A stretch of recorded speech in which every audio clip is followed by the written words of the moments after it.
My name's Jill Rowe, and in this episode of the Different Podcast, Steve Chalke and I explore how life's just far too short for holding grudges. It's too short to miss precious moments, too short to only care about ourselves, and far too short to spend excessive amounts of time scrolling our phones. We explore why we might do these things in the first place. Even just chatting about all this stuff gave us both the chance to reflect on our own choices and what little adjustments and changes we might make in our own lives. It's always so helpful to reflect. Hello, Steve. Hello, Jill. Here we are again. I know. Who knew we had so much to say? I was going to say, here we are in this same studio as ever, it turns out. I really love that you call it a studio. Well, I was trying to big it up. What would you call it? It's a drama studio. It's the drama classroom studio. Yeah. Oh, yeah, but it's, it's got lights. It's got all this... fancy curtains. Yeah, to dull the sound. Yeah.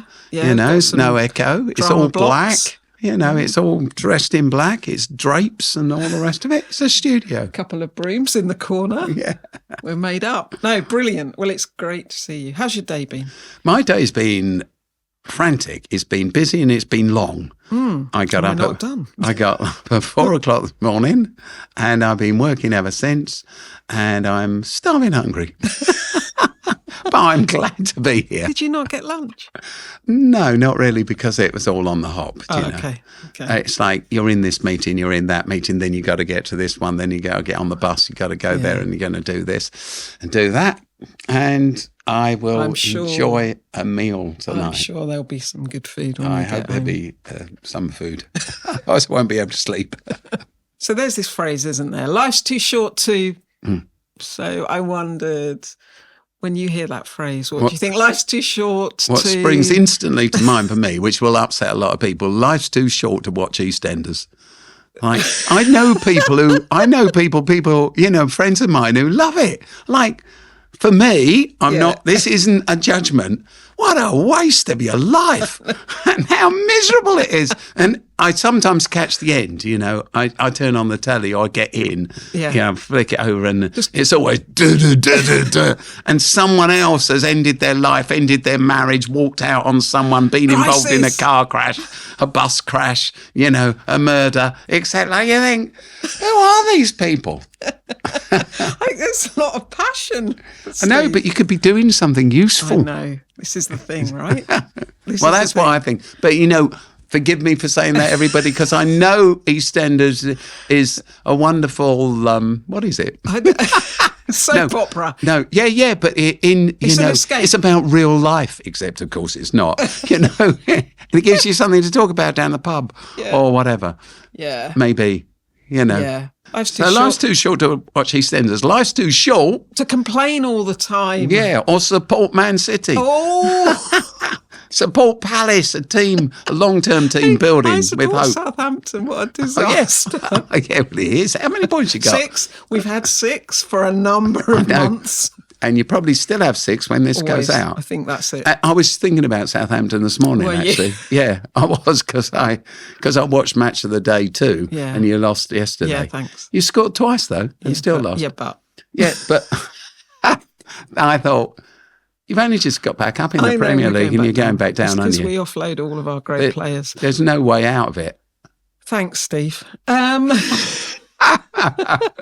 Anyway, you see, people could argue life's too short for me to think about the fate of Southampton. And they might be resurrected from the dead. You never know. Some people may be listening to this and we've just run the Premier League. Or not. So here's one. Life's too short to hold a grudge. Oh, now that is one that's worth thinking about. Isn't it? It is a lot too short. Because you come across loads of people through the work we do and all the rest of it, where people are just holding on to this grudge thing, and it's like, sucking life and joy. That's a good expression, because the longer, I know from my experience, the longer you hold on to something, the more it sucks me down. Yeah. You know, it's like a spreading cancer. Yeah. Or a Death Eater in, I think, what are they called? In Harry Potter? Death Eaters, yeah. Where they suck the life out. There's a great, I think it's an Amish saying. I think it's an Amish saying, but it's the acid of hate destroys the container. I've probably misquoted that for everybody. It probably isn't the Amish, it's probably someone else, and it's probably the acid of bitterness or something. But it's the same thing, do you know? It destroys the container. It really does. But it doesn't just destroy that person, does it? It can... The grudge that I hold, well, then if I offload that grudge, that's going to affect... Other people might pick up that grudge from me, mightn't they? It might start to change how they behave towards someone as well. Indeed. There's something, Jill, which I may have talked about before. It's called interpersonal neurobiology. It's a whole study. It's a field of study, interpersonal neurobiology. And what it really is saying is that the anger and the pain or the angst that we carry gets passed on to others, and generationally. Yeah. So you see it with whole groups in society. They get caught up endlessly in the pain of a previous generation, or you're going back hundreds of years sometimes, but still that anger and bitterness is held in and leaks out all the time, and has an impact on health. It's not just, it's not just it makes you angry, it's actually destroying you. Yeah, it's toxic to your well-being, isn't it? And we work, don't we, with people who are in gangs, we work with gang leaders, we try and help young people find a different purpose and meaning in their life. But you realise that the notion of a grudge and holding that is the economy of a gang as well in some ways, isn't it? It's like, well, they did that to me 20 years ago to someone in my tribe, my gang, and that's still being lived out into the future, isn't it?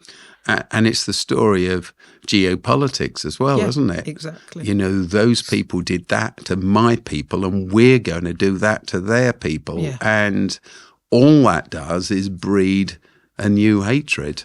Yeah. A new generation of people who are going to take up arms and fight again, both ways round. Yeah. No one wins. Everybody loses out of it. Life's too short to hold a grudge, huh? Life's too short to hold a grudge. An antidote to all of this is I had to go and speak in Dublin. And I went to St. Patrick's Cathedral. I had a few hours between speaking engagements, and I've been told it was a beautiful place and I should go there and look around. And I went and I saw this thing which I've never forgotten. It's called the Door of Reconciliation, except it's not a door. It is a door, but it's not in a doorway. It's a door which is mounted in a kind of museum. Okay. And this door has got a massive great hole through it, through the middle. It's a big oak door, hundreds and hundreds of years old, and it's got a hole through it. And the story that goes with it, although I can't remember the dates off the top of my head, is that two families were in conflict together. The Butlers and the Fitzgeralds, I think that's the names. Yeah. And they were feuding, and they'd been at one another's throats for generations, one way or the other. And on this occasion, I think I'm telling the story the right way round. Yeah. The Fitzgeralds were holed up in the cathedral because the Butlers had chased them there. It may be the other way round. Yeah. And but the Fitzgeralds get holed up in the cathedral, and they slam the cathedral door shut because it's a place of sanctuary, because they'd lost this battle and they were losing their lives. And the leader of the Butlers came and shouted through the door and shouted to them to open up and make peace. But of course, they didn't trust him. They thought, if we open up, we're all going to be slaughtered. So they wouldn't open up. But the leader of the Butlers group, the Butlers family, ordered for a hole to be cut through the door, which is the hole in the door you go to see. Yeah. And then what he did is he extended his arm out through the door and said, let's reconcile, let's make peace. And that's where we get the phrase to chance your arm from. Yeah. He put his arm through the door, which could have just been cut off. Yeah. He could have lost his life. Yeah. But instead, the door was opened and the feud between the Butlers and the Fitzgeralds was settled. Yeah. You got to chance your arm. So in all of this, with the grudge stuff, someone's got to go first. There was somebody actually I rang the other day, and he's somebody who was pretty upset with us, the whole of Oasis, I think, not just me. And I knew he was upset with us. And so I rang him a few days after the New Year, and I rang him to wish him a Happy New Year and begin a conversation. And it was really hard to do. And I kept putting it off, and I kept thinking, I don't know what to say. And, and I don't know whether he'll answer. And I thought, well, if he doesn't answer, he won't answer in the end. So I rang and he answered, and we talked for 20 minutes or so. And so you begin to build back a bridge. Yeah. And that's what you've got to do, isn't it? Chance your arm. Yeah. Chance your arm. Go first. Go first. Go first. There you are. That's life thing, too short to hold a grudge. Life's too short to hold a grudge. Yeah. What about life's too short to miss this moment or not smell the coffee? To not be in the moment, to grab it. It's too short to do that. I would say, from my point of view, if you don't live in the moment, if you don't grab the moment, well, it's not letting go of a grudge, isn't it? It's the same thing. You miss the opportunity. And I can't tell you, well, actually, if Cornelia was here, she'd tell you that how much of her life she spent waiting for me just to finish another conversation, and she has. Yeah. So I'm very fortunate.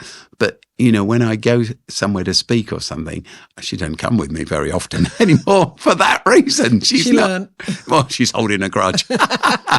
She's not holding a grudge. She's just learned that, I go places to speak, and the conference organisers, or if it's a church, the vicar's gone home and I'm still there. I can't work it out. But it's because I know you should grab the moment, seize the day, have the conversation. You never know what's going to come out of it. All sorts of things come tumbling out of these conversations that in another life you just say, I'm too busy. I've got to get the bus. I've got to get home. I've got to have lunch. I've got to do this. Have the conversation. Yeah. Yeah. There's something as well, isn't there, about learning to live deeply so that you see things in the moment differently. So, again, I've mentioned this to a couple of people recently, where there was this thing came up on my Instagram feed of a leaf that a little kid had picked up. And the little kid was asked by their teacher, what do you see? And the teacher was just expecting the child to say, it's a leaf, it's an autumn leaf. But the kid responded really differently and just said, if you turn it around, you can see what looks like exactly like the tree that the leaf came from, because of the veins that are in the leaf. And the child had been so present to what was right there in front of them that they were able to find the joy and the curiosity and everything. Whereas the teacher was like, yeah, but it's a leaf, and it's and I just think as well, there's something about that, there's such richness that help us find connections with one another, as well as life, and as well as a power that's maybe bigger than us, God or whatever you want to call it, by choosing to live in the moment. So it is the seize the day, but it's also, look what you can, look what you might miss. Pause to see. I think that's what I mean by hanging around for another conversation, seeing the person that's still there and wondering, why are they still there? Yeah. And shall I begin a conversation with them, etc., etc. It's all of those things, but it's seeing, I suppose, that gets you. In my case, just thinking about my life, it's seeing something that gets me into the conversation. Which is interesting, I think, when you think about escaping in a virtual world. Yes. Well, there's another. Life's too short to spend your old days scrolling through your phone. Yeah. Well, I went to watch Palace play recently. Oh. Speaking, and I did. I went to, but I, I go to the football every now and then, and it's amazing, right? How many people are filming the football match on their smartphone? Do you think they watch it back? I don't know what they do with it. And if someone scores a goal, of course, they film all of that. It's like jump up and down and shout for joy and enjoy the moment with the crowd and look around. I've made friends at football matches. Honestly, I have with people next to me, and I've stayed in touch with them. Yeah. Do you know? And the one or two we've worked on projects together, but because in the moment of joy, you're together. But they're just scanning it all on the phone. And that has an impact, doesn't it? And that has a massive impact on our brains. It has a massive impact on our sense of the spiritual and our connection and community and belonging if we're always trying to escape the now. Yeah. Well, the scrolling thing and the getting the perfect picture. Oh, yeah. Of yourself and filtering it just right and, reformatting it and all the rest of it. And then how many likes I get and all of that. You see, sadly, because we work with so many young people, we see young people lured into that some of the time, don't they? And it's not living, it's advertised as living. Yes. I got, 50 likes. I was talking to, that reminds me, I was talking to someone who paints under the tunnels. Oh yeah, in Waterloo. Artist, yeah.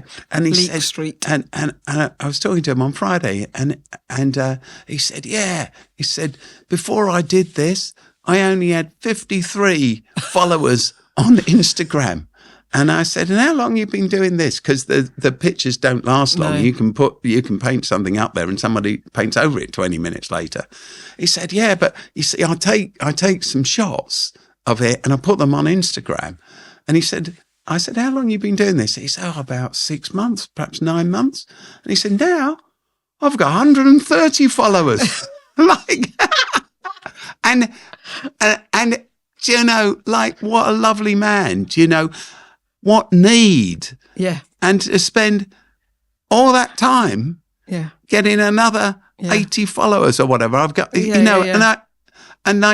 actually, so I sat and I had a breakfast with him in the end. Yeah. I sat, he was with me have a chat. And we sat, had breakfast together on Friday. Just about, and I think at the end, I joked with him as I went. I'm not sure if he got the tie back to the previous conversation. As I went, I said goodbye. I said, you got another follower. I didn't mean on Instagram though. But you just, like the loneliness that is induced through living in that space, isn't it? And longing. Or needing to live in that space. So I'm not judging this lovely guy. He was a lovely guy, and I'm sure he's become a more talented artist than he was. And painting, paint some of that art stuff is extraordinary, isn't it? I often have a wander down there. Look what's happened to Banksy through it and all the rest of it. But it's just beautiful art, some of it. But it's the living for a like on an Instagram account. Exactly. Yeah. There is a Banksy, by the way, underneath some of that graffiti. Oh, is there? Because I remember when the tunnel opened and there was a Banksy, and I've got a picture of it. It's well and truly hidden now, that's for sure. Don't scroll through life. Yeah, don't because it's too short for it. Stroll through life, talking to people. Yeah. Yeah. And there's also that thing, Steve, isn't there, about the blue light of scrolling, what that's doing to us, how that's shaping us, how that's affecting us. If you spend your time scrolling and you get caught up in fake news or disinformation or misformation, there's a whole load of stuff involved in that, isn't there? Life's too short for that. Life's too short for that. And the more you go first, to relate back to what we were saying, and reach out and make connections, the bigger your life gets. You get stretched, it's hard, but the stronger and the bigger you get. And the less you do that, the smaller everything gets. Absolutely. So life's too short. Another one, life's too short to only care about yourself. And I'm interested in this one. I was reading, there's this piece of research being done by Harvard, I think it is, and it's a longitudinal piece of research, and it's been going since the 1930s. And at every point where they look at the data, every point, the thing that it throws up every single time about what a person needs to live a healthy, happy life is belonging and connection. So the whole thing about to think that the key thing is to care only about yourself actually is having a detrimental effect on ourselves. We are physiologically made to care about other people. To relate. We're made for community. Yeah, and it's what we need to thrive. And when we say we're made for community, I just said it. You know, so it can sound like, hey, there's a nice view, and that might be right and it might be wrong, but it's not maybe right, maybe wrong. It's science. Our brains are adapted to belonging to community. We need community in which to thrive and in which to grow. And without it, we'll always struggle. So this incredible loneliness that we can get, going back to Instagram and all the rest of it. I'm not knocking Instagram either. I've got an Instagram account, I know everybody tells me I should post on it more often than I do. I can't remember to. But the point is, I'm not anti-social media. No. The point is we need people. Yeah. We need friendships, which relates back to going first, to build a friendship, to give yourself to someone, to learn from them, to get to know someone new. I've got this thing, I don't know if you ever do it. What I do, if I think of somebody in the morning, what I try to do is, if I can, I send them a text or I send them a little message, If I ever hear somebody that I know on a podcast or on the radio or anything, and I've got the means of getting in touch with them, I get in touch with them and I say, well done. It was great to hear you. It was because I know that pushes me out of myself into them, and it creates more connection. Who can you be in touch with today? Who can you thank today? All those things. It's those choices, isn't it? So, like much like you, Steve, I'll just think like, who can I send a message to? Who can I do a quick call to? If someone's birthday's coming up, I really don't like those e-cards. Those e-cards that come round where you have to sign it and you're like, I'm like, just get a proper card. Send them a proper card. Like you can write something really lovely and they can keep it if they want to. It's like, that's a really deliberate, for me, that's a really deliberate choice that I might make. And the other thing is that sometimes it doesn't quite go according to plan. So today I went out for a quick walk just to clear my head because I was in between two big meeting things.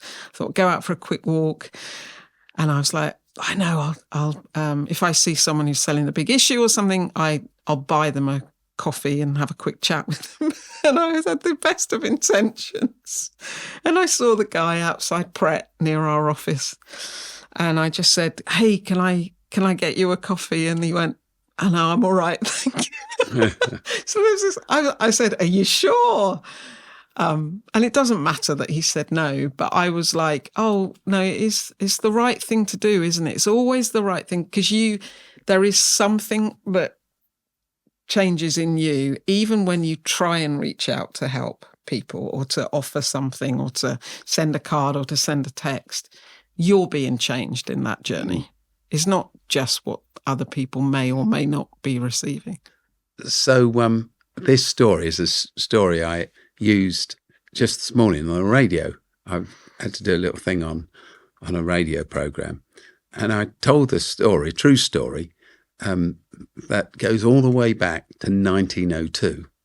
And in 1902, a girl called Clara, who was black and aged 14, got a job in America, in Pennsylvania, to look after a baby that had just been born who wasn't wanted by his parents. They were rich, they were socialites, and having a child was a bit of an inconvenience.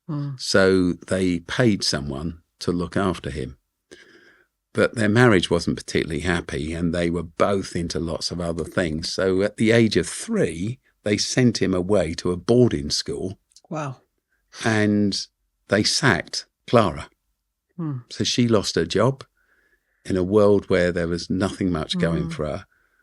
And Morton, their son, went off at 3 to be on his own.